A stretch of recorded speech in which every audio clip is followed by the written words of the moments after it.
अहिले चाहिँ हामी गाइजहरू सानो पाथिभारा मन्दिर आएको छौँ। तपाईँले त्यहाँ सक्नुहुन्छ। म चाहिँ अहिले भित्र प्रवेश गरिनँ किनभने म चाहिँ अहिले जुठो मुखले आएको छु कि गाइजहरू। यहाँ चाहिँ चोखो मुख लिएर आउनुपर्छ। त्यही भएर म चाहिँ भित्र प्रवेश गरिनँ। तपाईँले यो यहाँको मूल ढोका देख्न सक्नुहुन्छ। यहाँ हामी चाहिँ सिसी क्यामेराको निगरानीमा छौँ। तपाईँले देख्न सक्नुहुन्छ यहाँ ढोकाको छेउमा है।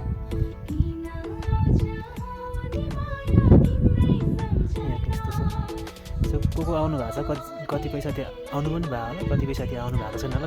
आउनु भएको जतिले कमेन्ट गर्नु है गाइजहरू। सो म चाहिँ अहिले यहाँ पाथिभारा मन्दिरमा छु। सानो पाथिभारा यो